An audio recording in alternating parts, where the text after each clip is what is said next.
আলহামদুলিল্লাহ আলহামদুলিল্লাহি ওয়া কাফা ওয়া সালামুন আলা ইবাদিহিল্লাযীনা ইসতাফা আম্মা বা'দ ফাউযু বিল্লাহি মিনাশ শাইতানির রাজীম বিসমিল্লাহির রহমানির রহিম আল্লাহু ইয়াজতাবি ইলাইহি মান ইয়াশা ওয়া ইয়াহদি ইলাইহি মান ইউনীব قال الله تبارك وتعالى فاسألوا أهل الذكر إن كنتم لا تعلمون وقال رسول الله صلى الله تعالى عليه وسلم المرء على دين خليله فلينظر أحدكم من يخالل صدق الله العظيم وصدق رسوله النبي الكريم ونحن على ذلك من الشاهدين والشاكرين والحمد لله رب العالمين জীবন মাত্র একটা, একাধিক জীবন থাকতো। একটা দুনিয়ার জন্য ব্যয় করতাম, মনের জন্য নফসের জন্য ব্যয় করতাম, আর একটা দিয়ে আখেরাত সাজাতাম, পরকাল সাজাতাম। জীবনই তো একটা, একটাই মাত্র জীবন, সেটাও এভাবে কেটে যাচ্ছে পানির মতো, কোনো কুল কিনারাই পাওয়া যাচ্ছে না। কি হচ্ছে জিন্দেগির? কিন্তু শৈশবের ঘেরান এখনো নাকে লেগে আছে। শেখ সাদি রহমতুল্লাহ বলছেন যে বয়স তো 40 বছর হয়ে গেছে, কিন্তু তুমি এখনো নিজেকে বাবু মনে করো। আমাদের ম্যাক্সিমামেরই হালাত এরকমের, তাই না? বুড়ো হয়ে যায় কিন্তু নফস গুড়াই থাকে। নফস কি থাকে? গুড়াই থাকে। ওর চাওয়া, ওর পাওয়া, ওর অবস্থা, ওর হালাত কোনো পরিবর্তন নাই। ও যেমনটা ছিল তেমনই, তাই না? আল্লাহু আকবার। আল্লাহ আমাদের নফসকে মুতমাইন্না বানাইয়া দেন। নফস কাকে বলে? তো কোরআনে পাকের ভিতরে আল্লাহ পাক বলছেন, ওমা উবাররিউ নাফসি ইন্নান নাফসা লাআম্মারাতুম বিসসু। হযরতে ইউসুফ আলাইহিস সালাতু ওয়াস সালাম বলছিলেন, ওমা উবাররিউ নাফসি, আমি আমার নফসকে, অর্থাৎ আমি আমাকে পুত পবিত্র মনে করি না। আমি আমার নফসকে পুত পবিত্র মনে করি না।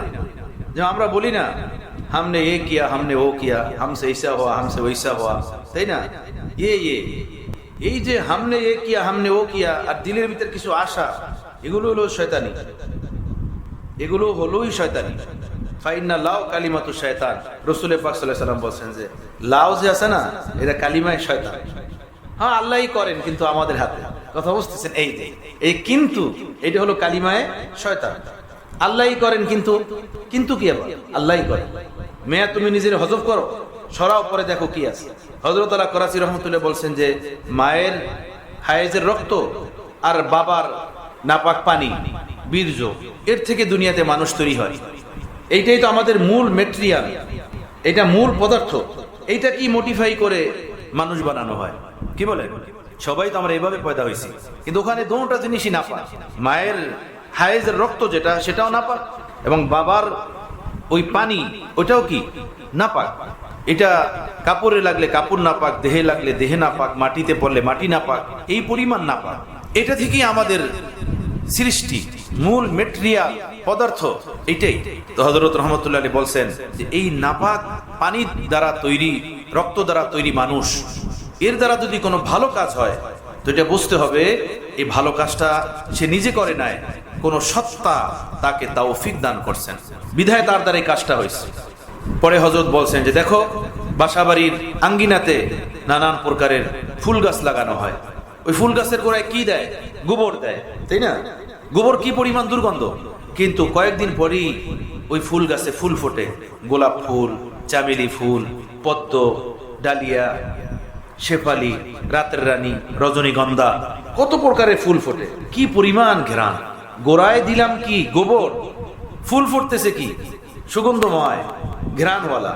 তো হযরত বলেন এই সুগন্ধময় ফুল ফোটা, এইটা যদি গোবরের কারামত হয়, গোবরের শক্তি বলে হয়, গোবরের ভিটামিনের কারণে হয়, তাহলে গোবর যেভাবে দুর্গন্ধ, এই ফুলটাও তেমন দুর্গন্ধ হওয়ার কথা ছিল।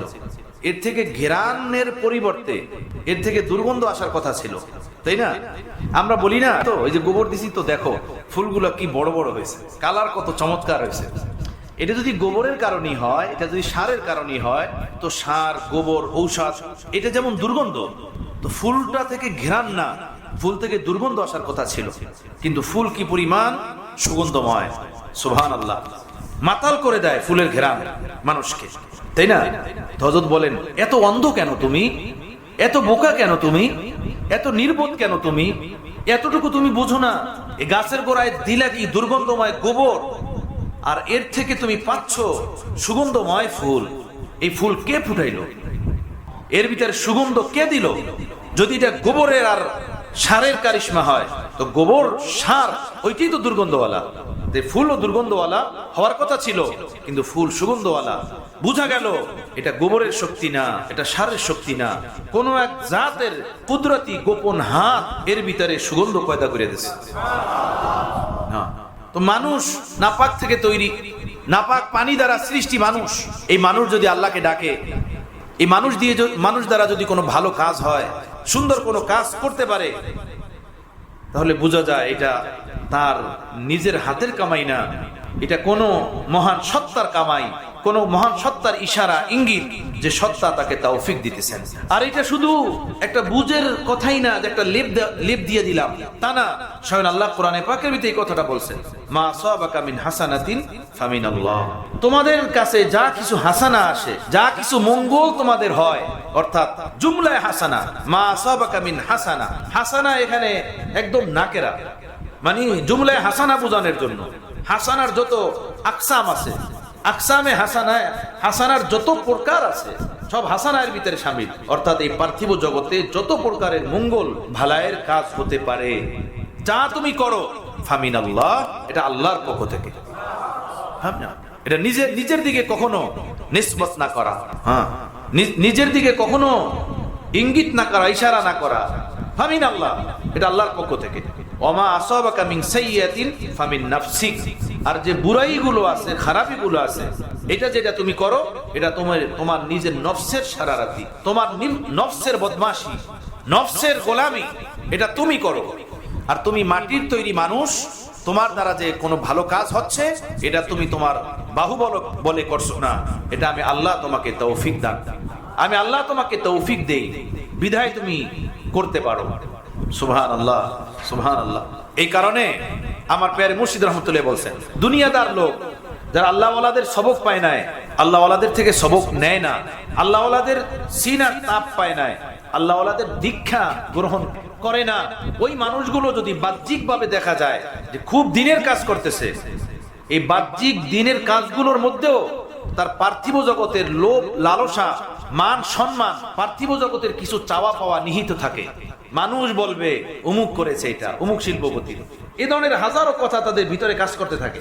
আর কোন মানুষ যদি আল্লাহর নেক বান্দাদের অন্তরের সবক পায়, দীক্ষা পায়, তালিম পায়, তরবিয়ত পায়, সেই মানুষ যদি বাহ্যিক ভাবে কোনো দুনিয়াবি কাজও করে, সেই দুনিয়াবি কাজটা করার মাঝেও আল্লাহ পাকের খুশির তালাশ গোপন থাকে, গোপনে থাকে তার, যে সে আল্লাহকে চায়, আল্লাহর খুশি চায়।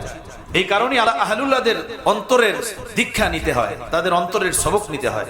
ইমামে রব্বানী হযরত রশিদ আহমদ গঙ্গুহি রহমতুল্লাহ আলাইহি বলতেন, কোন কাজ আল্লাহর দরবারে কবুল হয় না ইখলাস ছাড়া। কাজ যত সুন্দর হোক, ইখলাস ব্যতীত ওই কাজ আল্লাহর দরবারে কবুল হয় না। মানুষ 1 কেজি দুধ কিনতে চায় 100 টাকা দিয়ে, খাঁটি চায়, নির্ভেজাল চায়। একটা লাউ কিনতে চায় 80 টাকা দিয়ে, সেটাও দেশাল চায়, কচি চায়। মানুষ মধু কিনতে চায় 500 টাকা দিয়ে, সেটাও খাঁটি চায়, নির্ভেজাল চায়। অর্থাৎ এই দুনিয়াতে যা কিছু করতে চায়, খাঁটি চায়, নির্ভেজাল চায়, ভালো চায়। খাঁটি কোন জিনিসকে বলে? যার ভিতরে ওর বিপরীত জিনিস নাই। দুধ খাঁটি ওইটাই যার ভিতরে পানি নেই, মধু খাঁটি ওইটাই যার ভিতরে মধু ছাড়া অন্য কিছু নাই, ওইটাই খাঁটি। তো ইখলাস কাকে বলে? ইখলাস বলা হয় অন্তরাত্মার গভীরের ওই খেয়াল, যে খেয়ালের ভিতরে আল্লাহ ছাড়া গায়রুল্লাহর কোনো নাম গন্ধ নাই, এইটাকে বলে ইখলাস। গভীরের ওই ধ্যান, অন্তরের গভীরের ওই ধ্যান, ওই খেয়াল, ওই চিন্তা, ওই ফিকির, যেখানে আল্লাহ ছাড়া আর কোনো জিনিসের ফিকির নাই, এটাকে ইখলাস বলে। তো দুনিয়ার সব জিনিস খাঁটি চাই, আর আল্লাহর জন্য যা কিছু করি ওর ভিতরেই সব ভেজাল মিলানো, তাই না? ওর ভিতরেই সব চাওয়া পাওয়া মিলানো। তো হযরত গঙ্গুহি রহমতুল্লাহ বলতেন যে ইখলাস ছাড়া কোনো আমল আল্লাহর দরবারে কবুল হয় না। আর ইখলাস এটা ওয়াজ শুনে হাসিল হয় না, কিতাব পড়া অর্জন হয় না।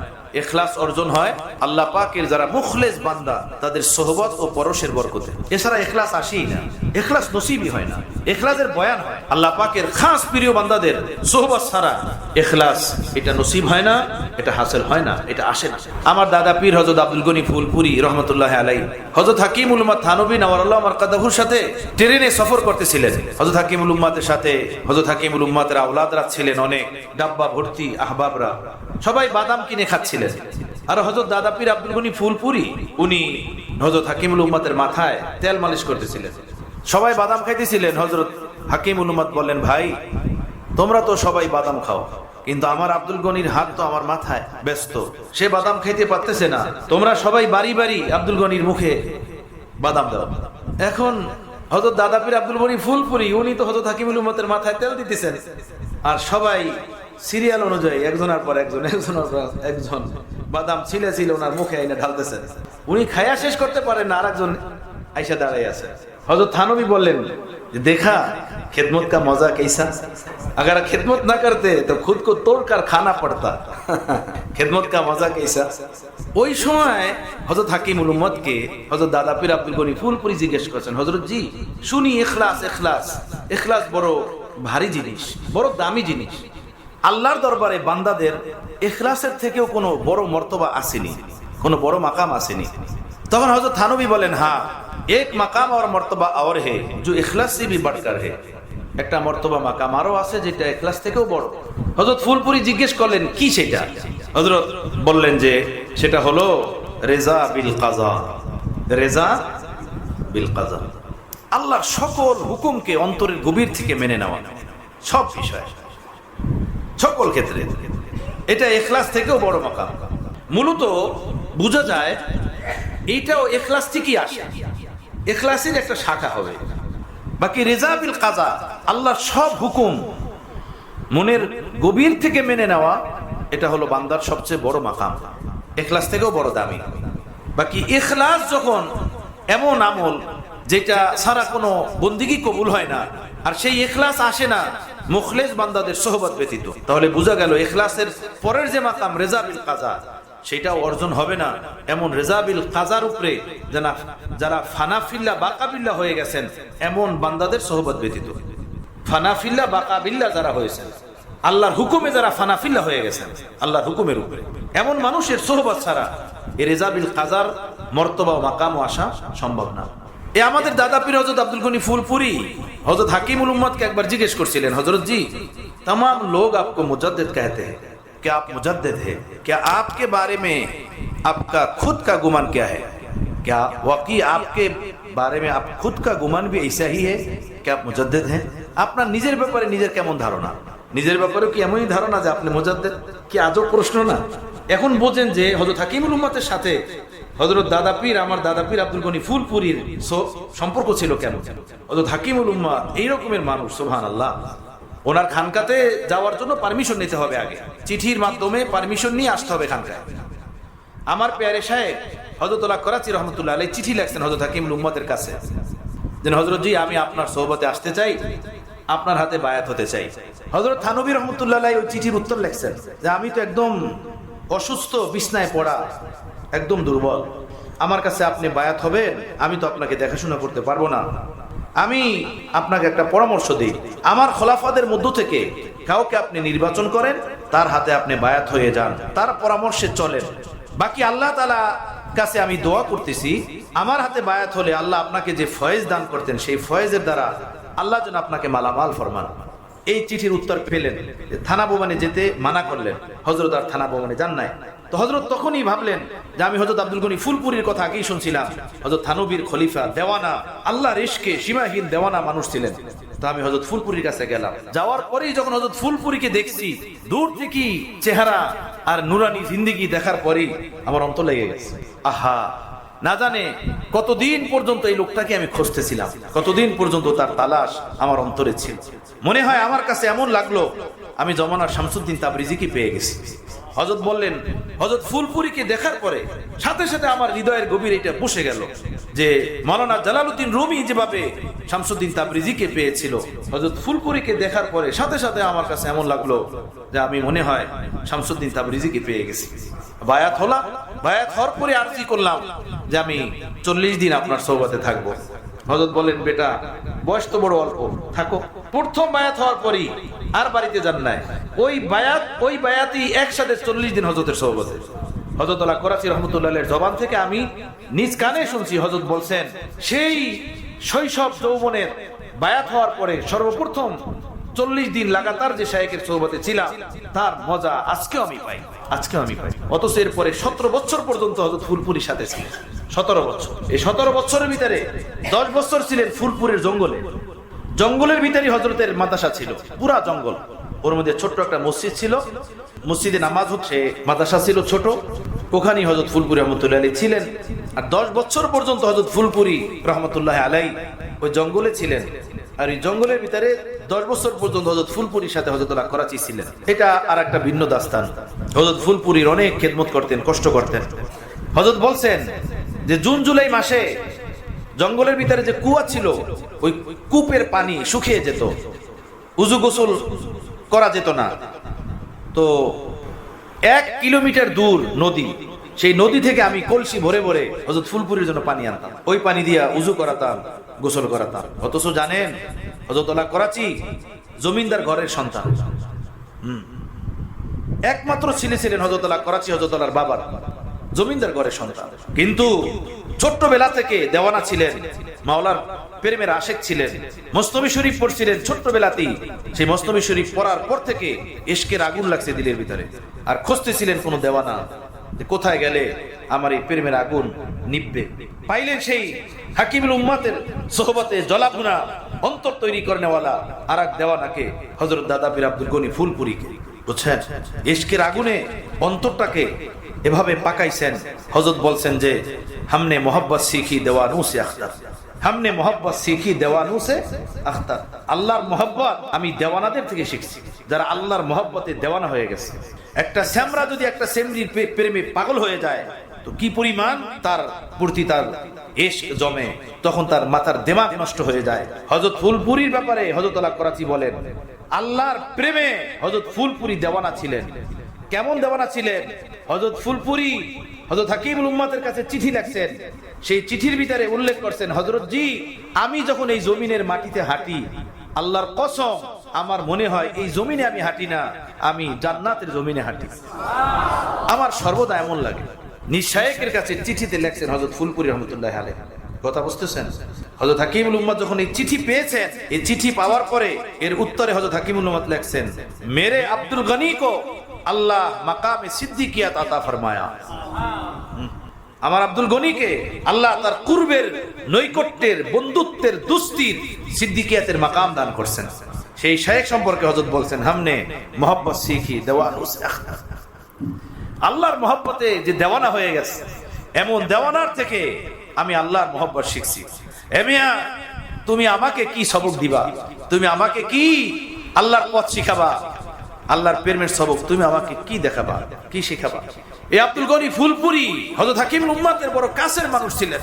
হযরত হাকিমুল উম্মাত বড় মহব্বত করতেন হযরত ফুলপুরি রহমতুল্লাহ আলাইহিকে। আর ফুলপুরি রহমতুল্লাহ আলাইহিরও হযরত হাকিমুল উম্মাতের সাথে বেতাকাল্লুফ ওয়ালা এক সম্পর্ক ছিল।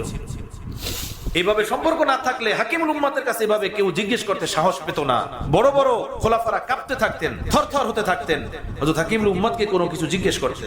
হযরত ফুলপুরি জিজ্ঞেস করলেন, হযরত সব মানুষ আপনাকে মুজাদ্দিদ মনে করে, আমার কাছে খুশি লাগে এই দিক থেকে যে আল্লাহ এমন শায়েখের সাথে আমার মতো নাখান্দাকে জড়াইয়া দিয়েছে। আমার কাছে এটা খুশি লাগে, আমার অন্তরাত্মার ভিতরে এগুলো যখন ভাবি এমন খুশি লাগে। ওয়াল্লাহি তখতে সুলাইমানিও যদি কেউ হাতে ধরাইয়া দিত, ওই খুশি অনুভব হতো না, ওই মজা হয়তো পেতাম না যে মজা আমার এই শায়েখ, আমার এই বুজুর্গ, আমার আউলিয়াদের এই নিসবতের সাথে আমার যে মজা আসে, যে ভালো লাগে, যে খুশি লাগে। যেমন মহব্বতের সম্পর্ক ছিল হযরত হাকিম উম্মাতের সাথে আমার দাদা পীর হযরত আব্দুল গনি ফুলপুরির, তেমনি সম্পর্ক ছিল হযরত ফুলপুরির সাথে আমার পীর ও মুর্শিদ হযরত আল্লাহ করাচি রহমতুল্লাহ আলাইহি। হযরত আল্লাহ করাচি বলছে, হযরত আলা করাচি সম্পর্কে হযরত আব্দুল গনি ফুলপুরি বলছেন, অর্থাৎ আমার শেখ সম্পর্কে আমার দাদা পীর বলছেন, আমার শেখের শেখ বলছেন যে হাকিম আখতার আমার সাথে সেভাবে থাকে, আমাকে সেভাবে মহব্বত করে, আমার পিছনে সেভাবে দৌড়ায় যেভাবে মুরগির বাচ্চাগুলো ওর মায়ের পিছনে পিছনে দৌড়ায়। ইন্তেকালের আগে হযরত ফুলপুরির কাছে যখন দোয়া চাইলেন, তো আমার শেখকে দাদা পীর হযরত আব্দুল গনি ফুলপুরি বললেন, হাকিম আখতার তোমার ফয়েজ সারা দুনিয়াতে এইভাবে ঘুরবে, সারা দুনিয়াতে তোমার ফয়েজ সারা দুনিয়াতে ঘুরবে। আহা, সুবহানাল্লাহ সুবহানাল্লাহ। কেমন কেমন মানুষ ছিলেন। আহলুল্লাহদের সাথে পর্দাহীন অন্তরের সম্পর্ক দরকার, পর্দাহীন সম্পর্ক, আড়াল না থাকে, হিজাব না থাকে। তো হযরত হাকিমুল উম্মতকে জিজ্ঞেস করলেন হযরত ফুলপুরি, সব লোক আপনাকে মুজাদ্দিদ মনে করে, আপনার এই ব্যাপারে কি ধারণা? হযরত হাকিমুল উম্মত বললেন, আচ্ছা শোনো আব্দুল গনি, শোনো, একবার একটা মহিষের বাচ্চা ওর মাকে জিজ্ঞেস করছে, মারে মা পাদন্নি কিসে कहते हैं? পাদন্নি হলো মহিষের একটা পোস্ট। মহিষের ভিতরে বিভিন্ন স্তর থাকে, তো বিভিন্ন জাতি, বিভিন্ন, তো পশুর ভিতরে এভাবে থাকে। তো পাদন্নি হলো মহিষের একটা উঁচু পোস্টের নাম। একটা মহিষের বাচ্চা ওর মারে জিজ্ঞেস করছে, মা পাদন্নি কাকে বলে? পাদন্নি কে? মানে আমাদের মহিষ জাতির ভিতরে অনেক বড় এই পোস্টে, পাদন্নি এই পোস্টে কে আছে? তো মহিষ বাচ্চারে বললো, এই চুপ চুপ চুপ, সারে লোগোं का इशारा कुछ मेरे ही तरफ है। তো ওই মা তার বাচ্চাকে বললো, এই চুপ চুপ চুপ, সব মানুষ তো আমার দিকে ইশারা করে বলে, সব মানুষ তো আমাকেই দেখায়। হযরত হাকিমুল উম্মত এই ঘটনা বললেন ইশারা ইঙ্গিতে। হযরত দাদা পীর দেখেন হযরত হাকিমুল উম্মতকে কি মহব্বত করতেন, আর হযরত হাকিমুল উম্মত হযরত দাদা পীরকে কেমন মহব্বত করতেন। হযরত দাদা পীর আব্দুল গনি ফুলপুরি বললেন, হযরত এই ইশারা ইঙ্গিতের কথা বুঝি না, আপনি সাফ বলেন, পরিষ্কার বলেন, সব লোক আপনাকে মুজাদ্দিদ মনে করে, আপনার নিজের ব্যাপারে নিজের ধারণা কি? সুবহানাল্লাহ ওয়া বিহামদিহি সুবহানাল্লাহিল আযীম। হযরত হাকিমুল উম্মত খামোশ হয়ে গেলেন। খামোশ হয়ে কিছুক্ষণ পরে বলেন, হ্যাঁ ভাই, মেরা ভি কুছ গুমান ऐसा ही है, अल्लाह ताला ने अशरफ अली को जमाने का मुजद्दिद बनाया। सुबहानल्लाह बिहम्दिही सुबहानल्लाह आज़ीम। हज़रत मौलाना याहिया कांदलवी रहमतुल्लाह अलैह, शेखुल हदीस আল্লামা জাকারিয়া সাহেব রহমতুল্লাহ আলাইহির ওয়ালিদ সাহেব, পিতা, উনি হলেন খলিফা এবং খাদেম হযরত ইমামে রব্বানী রশিদ আহমদ গঙ্গুহি রহমতুল্লাহ আলাইহির। হযরত গঙ্গুহির খিদমত করতেন। হযরত গঙ্গুহিকে ছাড়া হযরত ইয়াহিয়া কান্দলবী রহমতুল্লাহ কিছু বুঝতেন না, তার সোহবত থেকে কোথাও যেতেন না। হযরত মাওলানা ইয়াহিয়া কান্দলবী রহমতুল্লাহ আলাইহি বলেন, আমার সারা জীবন এইটা ধারণা ছিল জমানার মুজাদ্দিদ হযরত মাওলানা রশিদ আহমদ গঙ্গুহি, কিন্তু হযরত হাকিমুল উম্মত থানভী রহমতুল্লাহ আলাইহির দিকে মানুষের রুজহান, আল্লাহর বান্দাদের ইফাদা ও ইস্তেফাদা যখন দেখলাম, তখন আমার এই ধারণা চেঞ্জ হয়ে গেল। আমি বুঝতে পারলাম জমানার মুজাদ্দিদ আল্লাহ তাআলা মাওলানা আশরাফ আলী থানভীকে বানাইছেন। এই মানুষগুলো ছিলেন মুখলেস, কথা বুঝতেছেন, বিদায় এমন কথা বলতে পারছেন। বাকি আমার শায়েখ আল্লাহ তাআলা তাকে হয়তো এর থেকে বড় কোনো মর্তবা ও মাকাম দান করছেন। বাকি জমানার মুজাদ্দিদ হযরত মাওলানা আশরাফ আলী থানভী রহমতুল্লাহ আলাইহি। হযরত মাদানী রহমতুল্লাহ আলাইহির খোলাফায়ে কেরাম মুরিদিনরা হযরত মাদানীকে মুজাদ্দিদ মনে করতেন, কথা বুঝতেছেন? হ্যাঁ, সবাই নিজের শায়েখকে এরকম মনে করাটাই আদব, এবং এইটাই সুলুক ও তরিকাতের রাস্তার দাবি। একবার হযরত খাজা সাহেব রহমতুল্লাহ আলাইহির সাথে হযরত হুসাইন আহমদ মাদানী রহমতুল্লাহ আলাইহির কিছু মুরিদিনদের তর্ক বিতর্ক হলো। তারা বলতেছেন যে হযরত মাদানী মুজাদ্দিদ। খাজা সাহেব রহমতুল্লাহ বলেন যে ভাই, আমার তো খেয়াল হযরত থানভী মুজাদ্দিদ, আর বহু উলামা মাশায়েখদের এই খেয়াল। তারা কথার ভিতরে এমন কিছু কথা বলছেন যার দ্বারা খাজা সাহেব রহমতুল্লাহ কষ্ট পাইছেন। খাজা সাহেব তো বড় মাইপাতুলিয়া কথা বলনেওয়ালা মানুষ, কিন্তু হযরত মাদানী রহমতুল্লাহ আলাইহির ওই আহবাব মুরিদিন তাদের কথার দ্বারা কিছু আঘাত পাওয়ার কারণে হযরত খাজা সাহেব রহমতুল্লাহ ভাবলেন, আমি আর কারো কাছে যাব না, আমি ডাইরেক্ট হযরত মাদানীর কাছে যাব, গিয়ে জিজ্ঞেস করবো যে হযরত থানভীর ব্যাপারে আপনার কি রায়। উনি ডাইরেক্ট গেছেন হযরত মাদানী রহমতুল্লাহর কাছে, গিয়ে খবর নিলেন, দেখলেন যে মসজিদে ইবাদত বন্দিগিতে মশগুল। সকালবেলা খাদেমকে জিজ্ঞেস করলেন, বলেন অল্প কিছুক্ষণ পরে হযরত বের হবেন, বের হয়ে বাসার দিকে যাবেন, তখন আপনি কথা বলতে পারবেন। তো খাজা সাহেব রহমতুল্লাহ আলাইহি বাহিরে দাঁড়িয়েছিলেন। হযরত মাদানী যখন মসজিদ থেকে বের হয়েছেন, গিয়ে সালাম দিছেন, সালাম দিয়ে মোসাফা করছেন, নিজের পরিচয় দিলেন যে আমি আজিজুল হাসান, থানা ভবনে মৌলানা আশরাফ আলী থানভীর সাথে আমার সম্পর্ক, ওনার গোলাম আমি। হযরত এক বাত পুছনে কে লিয়ে আয়া হুঁ, अगर इजाजत हो तो मैं আরজ कर दूं, একটা কথা জিজ্ঞেস করতে আসছি, যদি পারমিশন হয় বলবো। হযরত মাদানী বলেন, হ্যাঁ बताइए क्या बोलना है।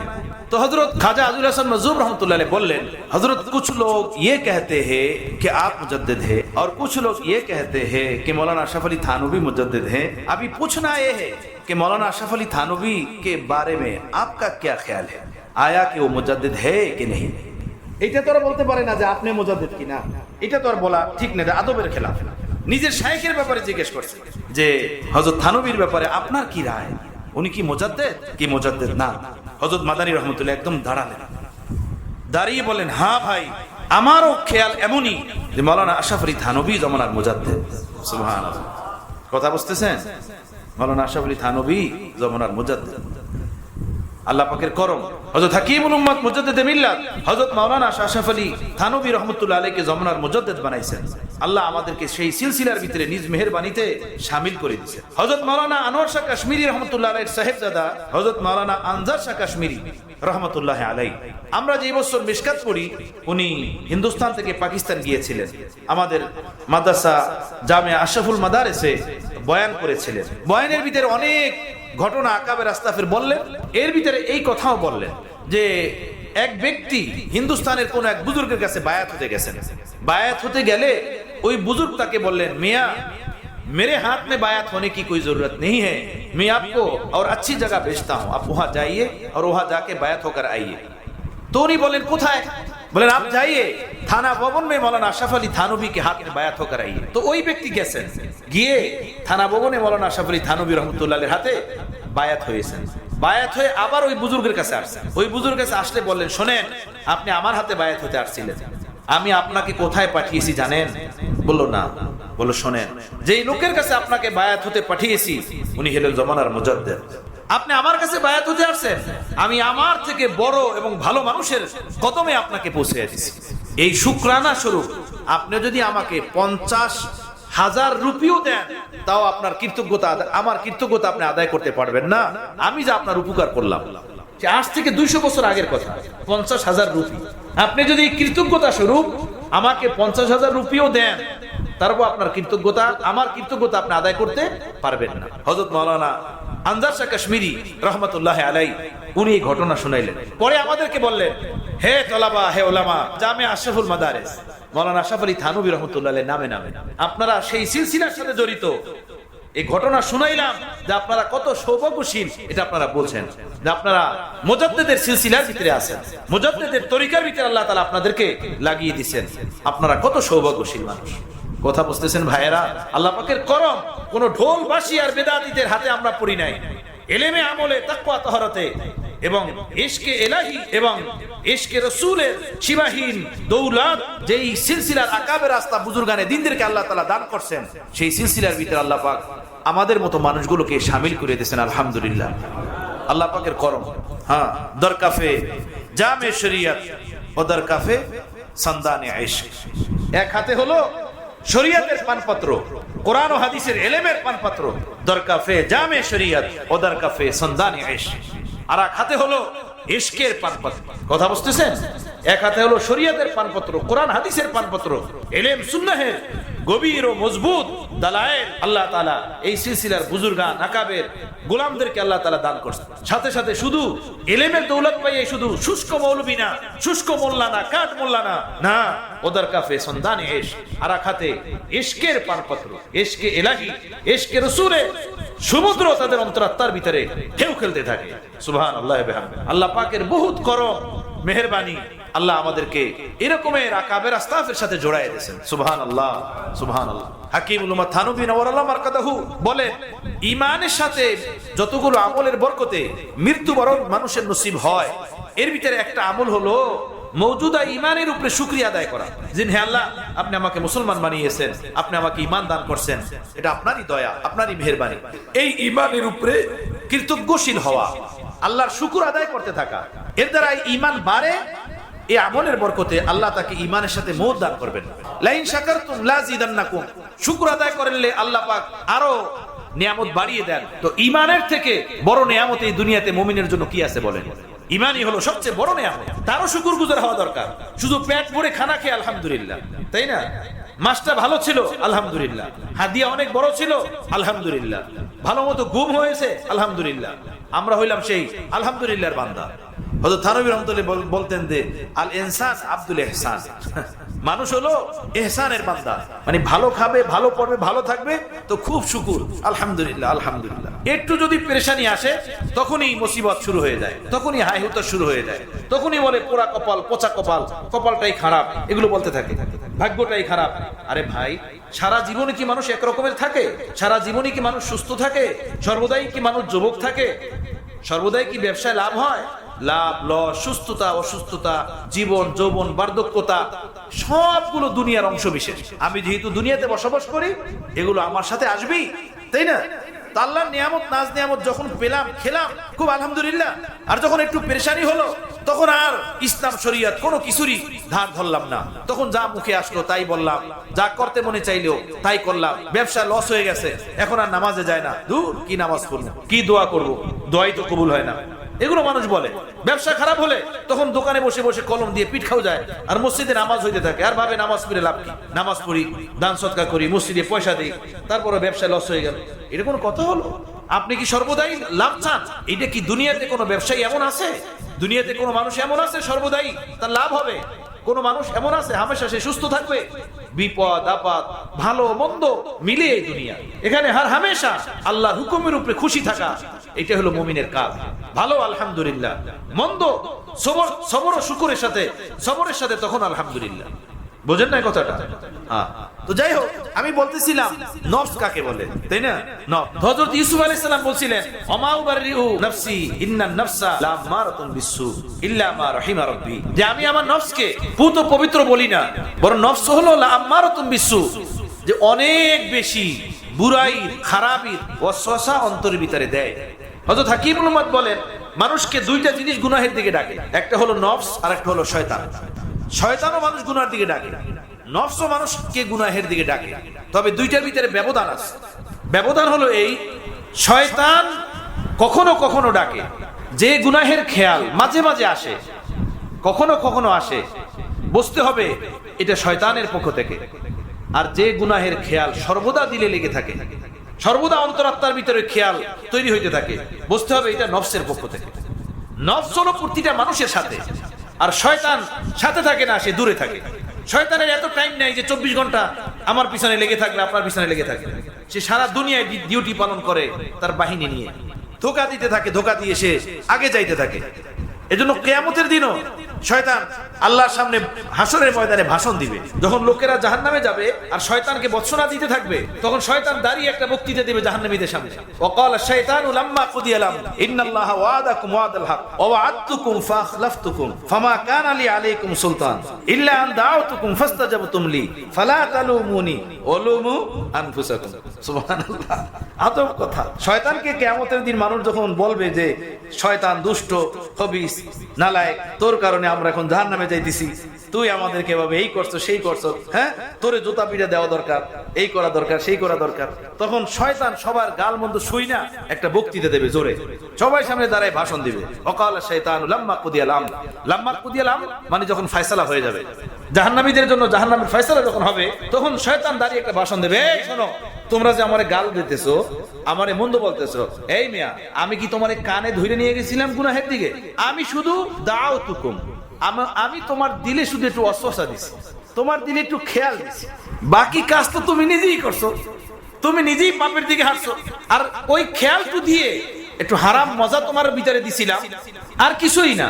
ওমা কানা লি আলাইকুম সুলতান, তোমার উপরে আমার আর কোনো শক্তি ছিল না, এতটুকু শক্তি ছিল যে আমি তোমার অন্তরে শুধু গুনাহের একটু খেয়াল দিছিলাম, ওই খেয়ালটা নিয়ে তুমি পাগল হয়ে গুনাহ করছো।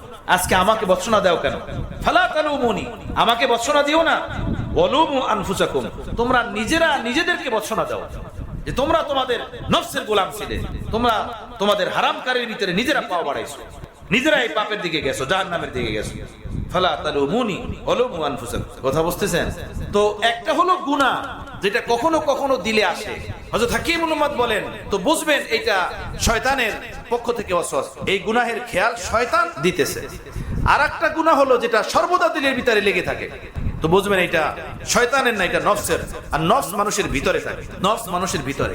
সেই নফস সম্পর্কে হযরত ঈসা আলাইহিস সালাম বলতেছেন, নফস হলো লাআম্মারাতুন বিসসু, যে মানুষকে অনেক বেশি বুরাইয়ের দিকে ডাকে, খারাপের দিকে, তাকে বলে নফস। এই নফস শুরুতে বুরাইয়ের দিকে ডাকতে থাকে। মানুষ যখন মেহনত করে, মুজাহাদা করে, তখন নফস লাওয়ামা হয়। হ্যাঁ, লাওয়ামা, মুতমাইন্না, রাজিয়া, মারজিয়া, তাই না? ইয়া আইয়াতুহান নাফসুল মুতমাইন্না, এই যে মুতমাইন্না, ইরজি ইলা রাব্বিকি রাদিয়াতাম মারদিয়া। তো প্রথম তো হয় নফস আম্মারা। নফসের 5টা প্রকার। 1 নম্বর প্রকার হলো নফসে আম্মারা। নফসে আম্মারা এটা হলো একদম প্রাইমারি লেভেল, মানে নফসের প্রথম স্তর, যার কাজই হলো শুধু বুরাইয়ের দিকে, হ্যাঁ, বুরাইয়ের দিকে ডাকা। এই নফসের উপরে যখন মানুষ মুজাহাদা করে, মেহনত করে, এটাকে ঘইষা মাইজা সুন্দর করার চেষ্টা করে, তখন এটা লাওয়ামা হয়। লাওয়াম, এই লাওয়ামার উপরে যখন মানুষ মেহনত করে, মুজাহাদা করে, তো মুতমাইন্না হয়। এই মুতমাইন্নার উপরে যখন আরো মানুষ মেহনত করে, মুজাহাদা করে, তখন রাজিয়া হয়। এর উপরে যখন তার আরো মর্তবা মাকাম বাড়তে থাকে, তখন সে মারজিয়া হয়। কিয়ামতের ময়দানে এই নফস সম্পর্কে আল্লাহ তাআলা বলবেন, ইয়া আইয়াতুহান নাফসুল মুতমাইন্না ইরজিই ইলা রাব্বিকি রাদিয়াতাম মারদিয়া ফাদখুলি ফি ইবাদি ওয়াদখুলি জান্নাতি। যাই হোক, এটা বলতে চাই না, এটা একটা ভিন্ন বিষয়। আল্লাহু আকবার। তো যাই হোক, নফসের কাজ তো হলো গুনাহের দিকে ডাকা, পাপের দিকে ডাকা। এটা নফসের কাজ। এটাই হলো পরীক্ষা মানুষের। আল্লাহওয়ালাদের সোহবতের বরকতে, তাদের পরশের বরকতে, জিক্র আসকারের বরকতে, মুজাহাদার বরকতে এই নফসের গুনাহ থেকে বাঁচা সহজ হয়ে যায়। হাকিমুল উম্মাহ থানবী নওয়ারুল্লাহ মারকাদাহু বলতেন, কয়েকটা কাজ যে ধারাবাহিকভাবে করবে, নফসের তাড়না থেকে, পাপ থেকে তার বাঁচা সহজ হবে। 1 নম্বর কাজ হলো মুজাহাদা, মেহনত, হিম্মত। যে আমি গুনাহ করব না, গুনাহের পথে হাঁটবো না, গুনাহ আমি করব না। এটা হলো 1 নম্বর কাজ। নিজের হিম্মত করতে হবে, চেষ্টা করতে হবে গুনাহ ছাড়ার জন্য। গুনাহ ছাড়ার জন্য চেষ্টা করতে হবে। সেই চেষ্টার মধ্যে থেকে এইটাও এক চেষ্টা যে গুনাহের উপকরণগুলো নিজের কাছ থেকে দূরে সরিয়ে দেওয়া। গুনাহের ভিতরে থেকে গুনাহ থেকে বাঁচা যায় না, গুনাহের ভিতর থেকে গুনাহ থেকে বাঁচা যায় না। গুনাহের উপকরণগুলো সরিয়ে দেওয়া গুনাহ থেকে বাঁচার একটা সহজ রাস্তা। আর এটা ছাড়া বাঁচাও যাবে না।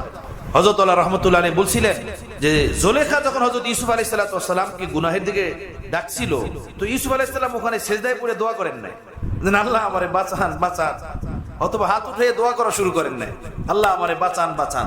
ওই জায়গা ছাইরা পালাইছেন, দে দাও দে দাও। এর দ্বারা বোঝা যায় গুনাহের স্থানে বসে থাকতে নাই, গুনাহের স্থানে বসে দোয়া করতে নাই, আল্লাহ আল্লাহ করতে নাই। নবীরা যেভাবে দৌড়াইছে, দৌড়াও এখান থেকে, ভাগো, না হয় বাঁচতে পারবা না। কথা বোঝেন না? মোবাইলের ভিতরে 24 ঘন্টা ফেসবুক, ইউটিউব, মানে আনলিমিটেড ওয়াইফাই ঘরের ভিতরে লাগানো, সকাল সন্ধ্যা আস্তাগফিরুল্লাহ তওবা, আস্তাগফিরুল্লাহ তওবা। এটা হলো গুনাহের আসবাব সরাই দিতে হবে, গুনাহের উপকরণ সরাই দিতে হবে। শাইখুল ইসলাম হযরত মুফতি তাকি উসমানী দামাত বরকাতুম বলছেন যে এই যে অ্যান্ড্রয়েড সেট, স্মার্টফোন, তো হযরত বলেন যে এটা স্মার্ট মোবাইল না, এটা স্মার্ট মিসাইল। এটা স্মার্ট মিসাইল। মিসাইল মারলে যেভাবে বাড়িঘর সব ধ্বংস হয়ে যায়, এই মোবাইল দিয়ে সব ধ্বংস হয়ে যাইতেছে, সব শেষ হয়ে যাইতেছে। স্মার্ট মিসাইল সব তাবাহ হয়ে যাইতেছে। আল্লাহ ওয়ালাদের কথা বড় সুন্দর, আসলেই সুন্দর, বাস্তব কথা। এটা স্মার্ট মোবাইল না, এটা হলো কি স্মার্ট মিসাইল। মিসাইল তো ঘর বাড়িকে ধ্বংস করে, আর এই ফোন স্মার্ট মিসাইল যেটা, এই ঈমানকে ধ্বংস করে দিয়েছে, ঘরলি সুখ শান্তিকে বরবাদ করে দিয়েছে। আল্লাহ হেফাজত ফরমান, তওবা করেন, আল্লাহ আমাদেরকে তওবা দান করেন। প্রিয় রাসূল সাল্লাল্লাহু আলাইহি সাল্লাম বলেছেন যে যদি তোমরা রাস্তা দিয়ে হাঁটো, কোন পর নারীর উপরে নজর পড়ে, সাথে সাথে ঘরে ফিরে আসো, নিজের হালাল বিবির কাছে সময় দাও। সারা দুনিয়াকে আল্লাহ একরকমই বানাইছেন, একরকমেরই বানাইছেন, একরকমের বানাইছেন। তো এই যে মোবাইল বহুতই গান্দা জিনিস, বহুতই গান্দা। হযরত বলেন যে আমি এরকমের মানুষ কমই পেয়েছি যারা এই জিনিসগুলো ব্যবহার করে আর এর পাপের রাস্তা থেকে সে বাঁচতে পারছে, এই পাপ থেকে সে দূরে থাকতে পারছে। আল্লাহ তাআলা আমাদের উপরে রহম করেন, বুঝ দান করেন। ঈমান যার দামি, ইসলাম যার দামি, আখিরাত যার দামি, এগুলোকে সে লাথি মারতে বিন্দুমাত্র দ্বিধাদ্বন্দ্ব করতে পারে না। ছোট ছোট বাচ্চারা 24 ঘন্টা ঘরের ভিতরে কার্টুন দেখতেছে, ড্রামা দেখতেছে, 24 ঘন্টা এগুলো নিয়ে ব্যস্ত। খানা খাইতেছে, নাস্তা করতেছে, দুধ খাইতেছে, মোবাইল দেখে দেখে বরবাদ হয়ে যাইতেছে বাচ্চা কাচ্চা সব। তারপরেও মোবাইল ঘরের ভিতরে লাগবে, তাই না?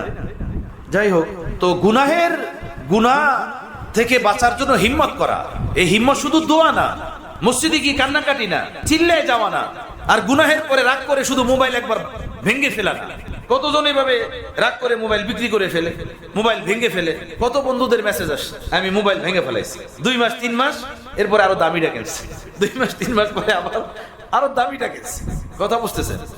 আবার মেসেজ দিছে, আমি তো 5 মাস ভালোই ছিলাম, আবার আমারে ভূতে ধরছে। ভূতে ধরছে না, ভূত তুমি কি না, ভূত তো তুমি নিজে কি না, তোমার ভূত ছাড়াইবে কে? তুমি তোরে কি না পকড়ে রাখছো, ভূত ছাড়াবে কে? তোমারে ভূতে কেন, আরো কত কিছুতে ধরবে। আল্লাহ হেফাজত ফরমান। হযরত বলছেন যে অ্যান্ড্রয়েড সেটের পাপ থেকে যে বাঁচতে পারবে না, তার জন্য অ্যান্ড্রয়েড সেট ব্যবহার করা জায়েজ নাই, একদম নাজায়েজ, হারাম, গুনাহ। বাসা বাড়িতে ছেলে মেয়েরা, মাস্তুরাতরা সারাদিন এগুলো ভিতরে লিপ্ত থাকে, ইউটিউব দেখে, এইটা দেখে, এই রান্না দেখে, এই অমুক জিনিস দেখে, যা কিছু হবে ইউটিউবে দেখে। ইউটিউব কোনো ভালো জিনিস বলেন? এটা একজন মানুষ দাঁড়ায় বলেন যে এটার ভিতরে সব বাইজিদ বুস্তামির আওয়াজ করে। ঈমান যার দামি, আখিরাত যার দামি, জীবন যার দামি, সেগুলো থেকে বেঁচে থাকবে। আল্লাহ আমাদেরকে আমাদের ঈমান দামি বানিয়ে দেন আমাদের নিকটে, হ্যাঁ, বুঝ দান করেন আল্লাহ তাআলা। নিজের ক্ষতি নিজে করলে বাঁচাবে কে? নিজেই নিজের গাফলাতের দ্বারা নিজেই পাপের ভিতরে লিপ্ত থাকি, তো হেফাজত করবে কে আমাকে? পার্থিব জগতের আয় উন্নতির জন্য যেভাবে আমার চেষ্টা করতে হয়, আখিরাতের ভালাই কল্যাণের জন্য আমাকে ফিকির করতে হবে, চেষ্টা করতে হবে। তো 1 নম্বর হলো গুনাহ থেকে বাঁচার জন্য হিম্মত করা, চেষ্টা করা। ঈমানের বরকতে আল্লাহ পাক প্রতিটা মানুষের ভিতরে হিম্মত দান করছেন গুনাহ থেকে বাঁচা। হযরত বলছেন যে তোমরা হিম্মত চোর, তোমরা হিম্মত চুরি করো। হিম্মত অবশ্যই আছে, যে হিম্মত আল্লাহ তাআলা দিবেন সেইটা ব্যবহার করো তুমি, আর আল্লাহর কাছে সেই তৌফিক চাও যেন আল্লাহ আমার ভিতরে ঈমানের বরকতে যে হিম্মত দান করছেন গুনাহ থেকে বাঁচা, সেটা যেন ব্যবহারও করতে পারি সময় মতো। আমি যে বিড়াল না হয়ে যাই, শিয়াল না হয়ে যাই, যে কোনো জায়গায় আমি স্যালেন্ডার করে আমি পাপের ভিতরে লিপ্ত হয়ে গেলাম না, আমাকে হিম্মত ব্যবহার করারও হিম্মত দান করেন। এই কারণে হযরত বলতেন 5 ওয়াক্ত নামাজের পরে 7 বার পড়বা লা হাওলা ওয়ালা কুওয়াতা ইল্লা বিল্লাহ, এই নিয়তে যে হে আল্লাহ আপনি আমাকে নেক কাজ করার তৌফিক দেন, গুনাহ থেকে বাঁচার হিম্মত দেন, এই নিয়তে পড়বা। আমার চোখে এখনো ভাসে, হযরত অসুস্থ ছিলেন, বাম হাত উঠিয়ে এভাবে বলছেন, বাম হাতে এভাবে মুঠি বেঁধেছেন, এরপরে বলছেন যে ব্যক্তি নিয়মিত এই কালিমা পড়বে, অর্থের দিকে খেয়াল করে, ইনশাআল্লাহ তার থেকে তার গুনাহ ছুটে যাবে। লা হাওলা ওয়ালা কুওয়াতা ইল্লা বিল্লাহ। হযরত বলতেন যে লা হাওলা যখন বলবা তখন মনে মনে নিয়ত করবা, হে আল্লাহ এই পাপের জাহানে, পাপের জগৎ থেকে ফিরে থাকার হিম্মত আমার মধ্যে নাই। আর ওয়ালা কুওয়াতা যখন বলবা তখন এই তোমরা নিয়ত করবা যে হে আল্লাহ আপনার বন্দেগী করার শক্তি আমার মধ্যে নাই, ইল্লা বিল্লাহ, তবে আপনি যদি আমাকে তৌফিক দেন তো আমি পাপ থেকেও বাঁচতে পারবো আর আপনার খুশি মতো বন্দেগীও করতে পারবো। এই কালিমা 5 ওয়াক্ত নামাজের পরে 7 বার, 14 বার, 21 বার পড়ো, হযরত আমাদেরকে বলতেন। এজন্য আমরাও আপনাদেরকে বলি। এরপরে হযরত বলতেন পূর্বের জমানার কিছু মাশায়েখ আউলিয়া কেরাম ছিলেন, নিজের মুরিদিনদের সুলুক ও তরিকতের এই রাস্তাকে অতিক্রম করার জন্য শুধু লা হাওলা ওয়ালা কুওয়াতা ইল্লা বিল্লাহর জিকির বতলাইতেন, জিকির বলতেন যে এই জিকিরটা করো। আমার ভাই তাহাজ্জুদ আওয়াবিনের দ্বারা মানুষ বুজুর্গ হয় না, আল্লাহর কসম। তাহাজ্জুদ, আওয়াবিন, ইশরাক, পাগড়ি, বাবরি, চোখের সুরমা, কোরআনে পাকের তেলাওয়াত, হাতে তাসবিহ, চিল্লা ঘাস, এর দ্বারা মানুষ বুজুর্গ হয় না, মানুষ ওলি হয় না, মানুষ ওলি হয় তাকওয়ার দ্বারা। এগুলো নেক কাজের জরায়, নেক কাজের মাধ্যম, এগুলো এর দ্বারা নেকি অর্জন হয়। কিন্তু কেউ যদি চায় আল্লাহর ওলি হতে, আমরা যদি চাই আল্লাহর ওলি হতে, আল্লাহর প্রিয় বান্দা হতে, তো আমাদেরকে মুত্তাকি হতে হবে, গুনাহ ছাড়তে হবে, পাপ ছাড়তে হবে, অন্যায় পথ থেকে হিম্মত করে ফিরে আসতে হবে। কথা বুঝতেছেন? এখন তাহাজ্জুদ, আওয়াবিন, ইশরাক, এগুলোকে আমরা বুজুর্গির মাপকাঠি ধরে রাখি, চিল্লা ঘাস এগুলোকে আমরা বুজুর্গি মনে করি, অথচ বুজুর্গির সাথে কোনো সম্পর্ক নাই। বুজুর্গি সম্পর্ক তাকওয়ার সাথে। শুনুন কোরআন কি বলে, আলা ইন্না আউলিয়া আল্লাহ ইল্লাল মুত্তাকুন, যে একমাত্র ওলি তারাই যারা মুত্তাকি। ওলি তারাই যে মুত্তাকি, যে গুনাহ করে না, যে পাপ করে না, যার জীবনে গুনাহ নাই, পাপ নাই, সেই মানুষই হলো আল্লাহর ওলি। বুঝতেছেন ভাইয়েরা? হ্যাঁ, গুনাহ ছাড়তে হবে, পাপ ছাড়তে হবে। গুনাহ পাপ ছাড়লেই আল্লাহর ওলি হওয়া যাবে। গুনাহ পাপ ছাড়ার সর্বপ্রথম কাজ নিজে হিম্মত করা, যে আমি গুনাহ করব না। যে আত্মীয় স্বজনের বাসায় গেলে গুনাহ হবে, আমি সেদিকে যাব না।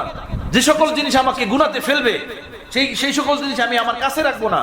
হিম্মত করতে হবে। হিম্মত ছাড়া 20,000, 25,000, 18,000 টাকা বেতন পাওয়ার জন্য 12 ঘন্টা ডিউটি করি, আগুনের পাড়ে দাঁড়ায় থাকি, রাত জেগে কাজ করি, তো গুনাহ ছেড়ে আল্লাহর ওলি হওয়ার জন্য সেখানে হিম্মত করতে হবে না? মেহনত করতে হবে না? মেহনত করলেই, হিম্মত করলেই পারা যাবে। হিম্মত ছাড়া গুনাহ ছাড়া যাবে না। এমন কোন ওজিফা নাই যে ওজিফার বরকতে আমার আপনার থেকে গুনাহ ছুটে যাবে। ব্যাপকভাবে আমাদের এই হালাত। হযরত দোয়া করেন আমি যেন গুনাহ ছেড়ে দিতে পারি। হ্যাঁ, এই দোয়া তো চাবো, এটা একটা ভালো জিনিস, কিন্তু এটা বুঝতে হবে শুধু দোয়া চাওয়া যে হযরত দোয়া করেন আমি যেন গুনাহ ছাড়তে পারি, এটা আদৌ যথেষ্ট না। শুধু বায়াত হওয়া, বায়াত হলেই আমার থেকে গুনাহ ছুটে যাবে, এটা একদমই ভুল ধারণা। বায়াত হলেই আমার থেকে গুনাহ ছুটবে না। গুনাহ ছাড়ার জন্য আমার হিম্মত করতে হবে। আল্লাহ কর্তৃক যে হিম্মত আমাকে আল্লাহ দিয়েছেন সেটাকে কাজে লাগাতে হবে। যে জিনিসগুলো আমাকে গুনাহের দিকে নিয়ে যায় সেই জিনিসগুলো থেকে দূরে সরতে হবে। আসবাবে গুনাহু সে মুবাআদাত, গুনাহের আসবাব থেকে দূরে থাকা, দূরে সরা। আল্লাহ তাআলা তৌফিক দেন, হিম্মত দেন।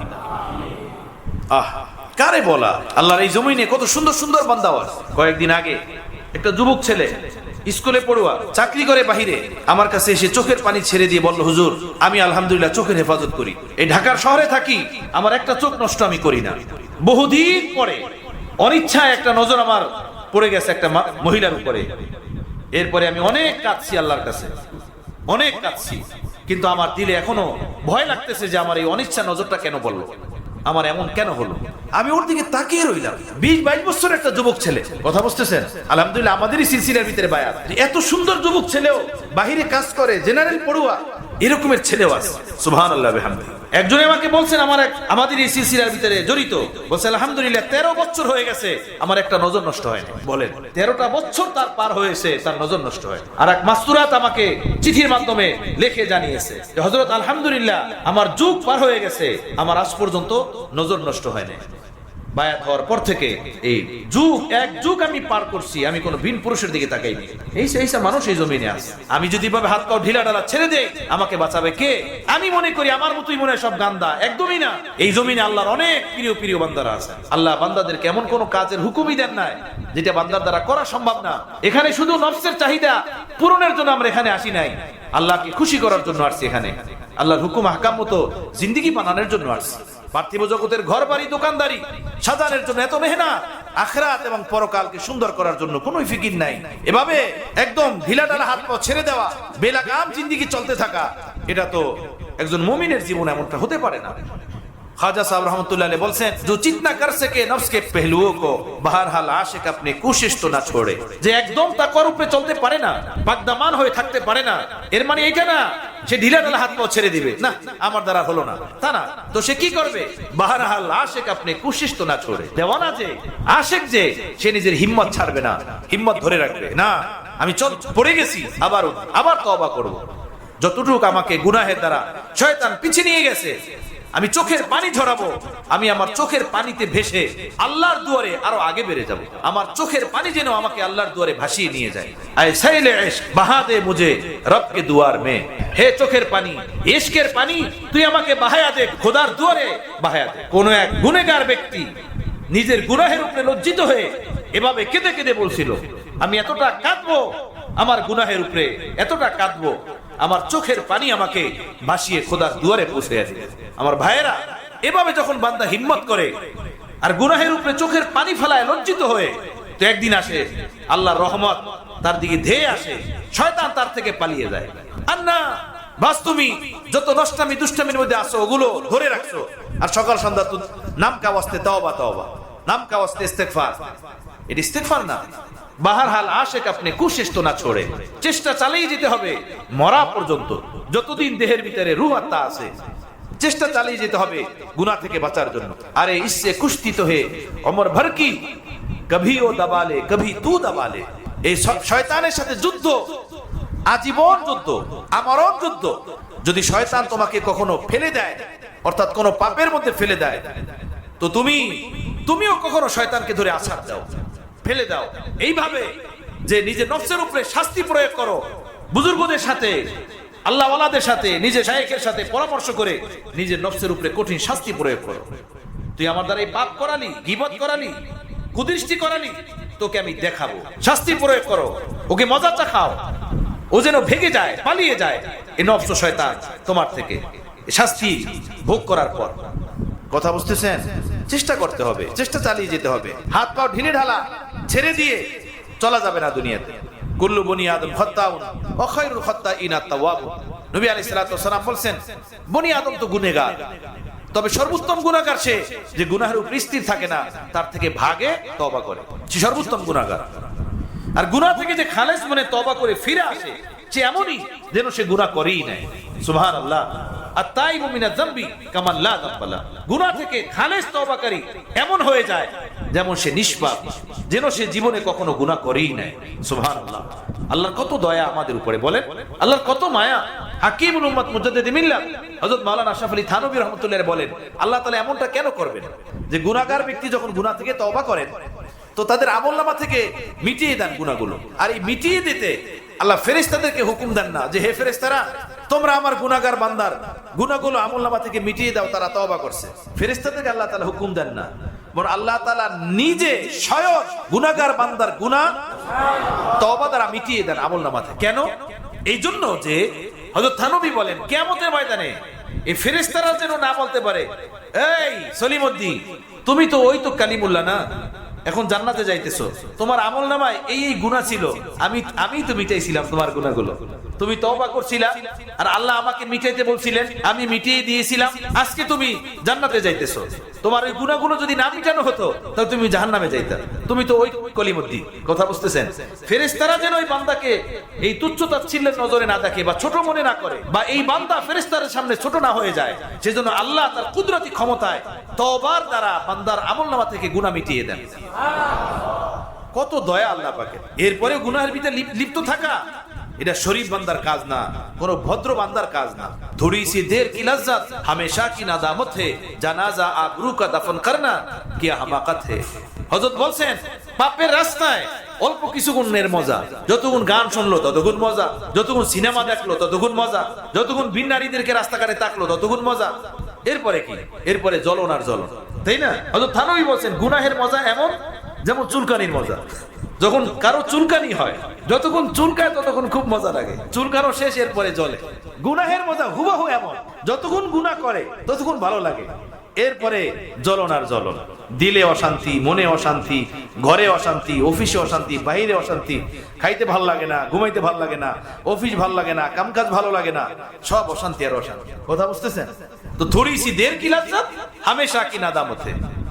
যতক্ষণ গুনাহ করলো ততক্ষণ একটু মজা, এরপরে শুধু হায় হার হায়, আফসোস আর আফসোস। আর এটা যদি মানুষ জেনে যায় তো বদনামির কোনো শেষ নাই, কলঙ্কের কোনো শেষ নাই, অভিশপ্ত জীবনের কোনো শেষ নাই। আল্লাহ আল্লাহ আল্লাহ আমাদের সকলকে পর্দাপুশি ফরমান, আমাদেরকে আল্লাহ তাআলা মাফ করে দেন। তো গুনাহ থেকে বাঁচার জন্য হিম্মত করতে হবে ভাইয়েরা। আমরা হিম্মত করব সকল ইনশাআল্লাহ। আল্লাহ তৌফিক দেন। এই হিম্মতের মধ্যে এটাও যে জিনিসের দ্বারা আমি গুনাহের মধ্যে পড়ে যাই, সেই জিনিসটা নিজের কাছ থেকে সরিয়ে দেওয়া, নিজের ঘর থেকে সরিয়ে দেওয়া।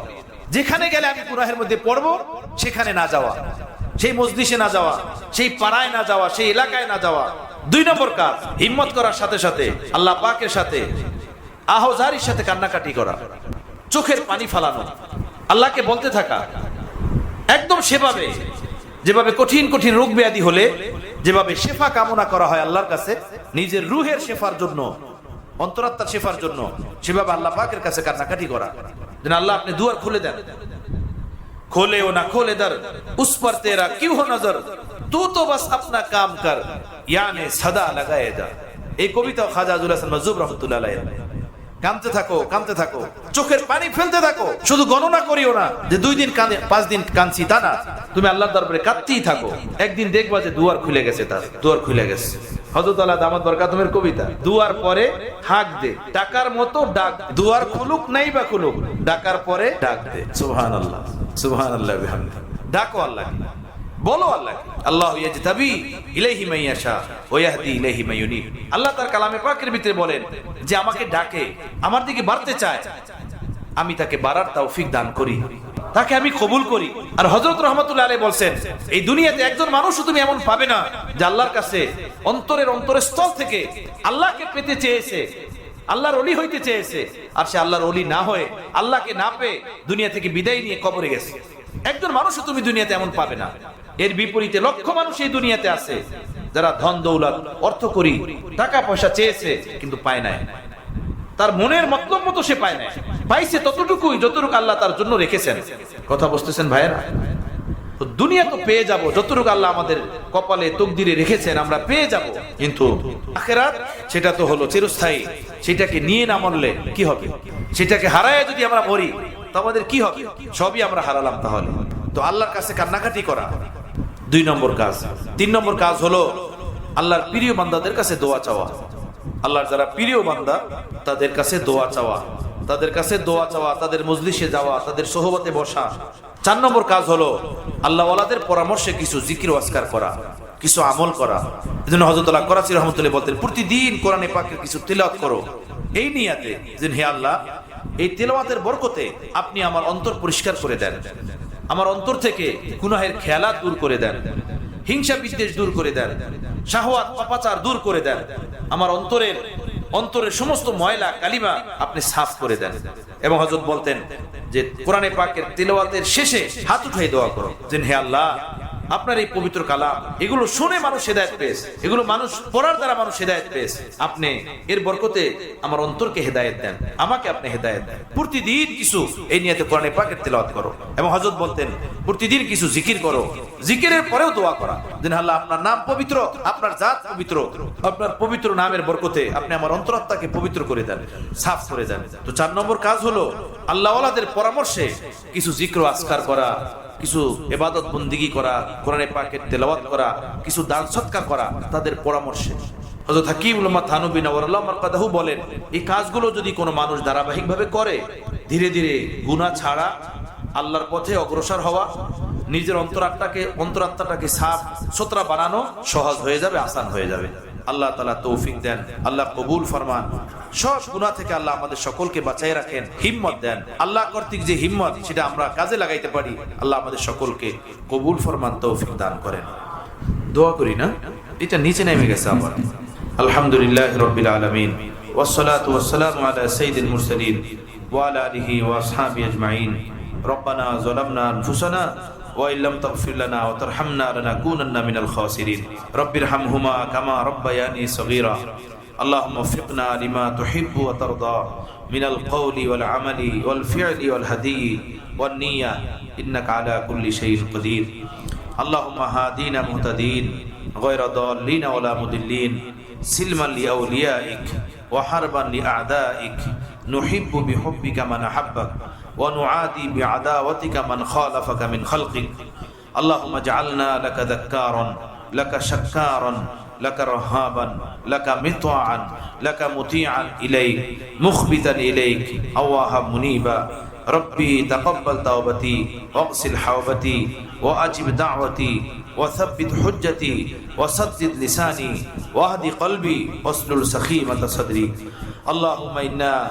اللهم إنا نعوذ بك من جهد البلاء ودرك الشقاء وسوء القضاء وشماتة الأعداء اللهم إنا نسألك الهدى والتقى والعفاف والغنى اللهم إنا نسألك الهدى والتقى والعفاف والغنى اللهم إنا نسألك علما نافعا وعملا متقبلا ورزقا واسعا وشفاء من كل داء وشفاء من كل داء اللهم إنا نسألك الصحة والعفة والأمانة وحسن الخلق والرضا بالقدر اللهم استر عوراتنا وآمن روعاتنا اللهم استر عوراتنا وآمن روعاتنا اللهم إنا نسألك العفو والعافية والمعافاة في الدنيا والآخرة আল্লাহ আপনি আমাদেরকে মাফ করে দেন, আল্লাহ আপনি আমাদেরকে মাফ করে দেন।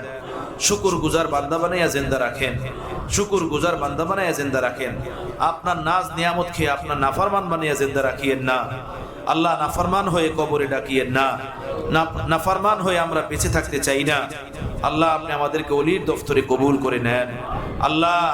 ওলিদের আমল, আখলাক, চরিত্র, তাকওয়া, তাহারাত আপনি আমাদের সকলকে দান করেন, আমাদের সন্তানদেরকে দান করেন, পরিবার পরিজনকে দান করেন আল্লাহ। সকল গুনাহ থেকে হেফাজত ফরমান, সকল পাপকে ময়লা আবর্জনার মতো, ওয়াশরুমের গান্দা জিনিসের মতো ঘৃণা করার তৌফিক দেন, এর থেকে বাঁচায় রাখেন। নজরের হেফাজত, জবানের হেফাজত, কানের হেফাজত করার তৌফিক দান করেন। আয় আল্লাহ আপনি আমাদেরকে মানুষ বানাইয়া দেন আল্লাহ, আপনি আমাদেরকে খাঁটি মানুষ বানিয়ে দেন আল্লাহ, আপনি আমাদেরকে খাঁটি ইনসান বানিয়ে দেন। যত অসৎ চরিত্র আছে আমাদের ভিতরে, অসৎ স্বভাব আছে, সব আমাদের ভিতর থেকে দূর করে দেন। আখলাকে হাসানার দ্বারা মুজাহিদ করে দেন আল্লাহ, আখলাকে হাসানার দ্বারা আমাদেরকে সাজায়া দেন। কামেল নামাজ দান করেন, কামেল উজু দান করেন, কামেল তহারাত দান করেন, কামেল রেজা দান করেন, কামেল ইখলাস দান করেন, কামেল আবদিয়াত ওয়ালা জিন্দেগি নসিব করে দেন। ইত্তেবায়ে সুন্নাত, ইত্তেবায়ে শরীয়ত ওয়ালা জিন্দেগি দান করেন, ইত্তেবায়ে শায়েখ ওয়ালা জিন্দেগি দান করেন। আল্লাহ আল্লাহ আমাদের বাবা মা, দাদা দাদি, আপনজন, মাশায়েখ, আসাদায়ে কেরাম, বুজুর্গান যারা কবরবাসী সকলকে জান্নাতে উঁচু মর্তবা দান করেন। প্রিয় রাসূলের সব উম্মতকে মাফ করে দেন, জীবিত মৃত্যু সকলকে মাফ করে দেন, কাউকে আযাব দিয়েন না আল্লাহ, কাউকে দুনিয়া আখিরাতে বালা মুসিবতে ফেলেন না আল্লাহ। আপনি আমাদের জান মালের কফিল হয়ে যান, বালা মুসিবত থেকে হেফাজত ফরমান, ইজ্জতের সাথে সম্মানের সাথে দীর্ঘ ঈমানি হায়াত আপনি দান করেন, বন্দিগিওয়ালা জিন্দেগি দান করেন, বিপদ আপদ থেকে বাঁচায় রাখেন, কঠিন কঠিন বালা মুসিবত রোগ ব্যাধি থেকে হেফাজত ফরমান, সুস্থতার সাথে নেক হায়াত দান করেন আল্লাহ। যারা অসুস্থ তাদেরকে সুস্থতা দেন, যারা অভাবী তাদের অভাব দূর করেন, ঋণগ্রস্ত মানুষের ঋণ আদায়ের ব্যবস্থা করেন, অপবিত্র জিন্দেগি থেকে আপনি আমাদেরকে তওবা দান করেন আয় আল্লাহ। আপনি আমাদেরকে পাক সাফ জিন্দেগি দান করেন আয় আল্লাহ, নুরানি সেজদা দান করেন, চোখের পবিত্রতা দান করেন, খানা খাদ্যের পবিত্রতা দান করেন, দেহের পবিত্রতা দান করেন, নাপাক এবং নাপাক জিন্দেগি থেকে হেফাজত ফরমান, শাহওয়াত ও শাহওয়াত ওয়ালা কর্মকাণ্ড থেকে দূরে ফরমান আল্লাহ। আপনি আমাদের দোয়া মোনাজাত কবুল ফরমান, এই খানকা, এই মাদ্রাসা আপনি কিয়ামত পর্যন্ত আবাদ ও জারি ফরমান। যেখানে নিকট দূর থেকে বন্ধুরা দূর দূর আসেন আল্লাহ, সকলের আগমনকে আপনি কবুল ফরমান। ইত্তেবায়ে দ্বীন, সুন্নাতের জজবা, তাকওয়া, তাহারাতের ফিকির আপনি আমাদের সকলের ভিতরে দান করেন আল্লাহ।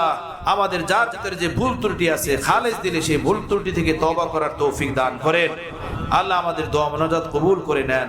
ওয়া সাল্লাল্লাহু তাআলা আলা খাইরি খালকিহি মুহাম্মাদিন ওয়া আলিহি ওয়া আসহাবিহি আজমাইন। আমিন আমিন। ওয়ারহামনা মাহুম বিরহমাতিকা ইয়া আরহামার রাহিমিন।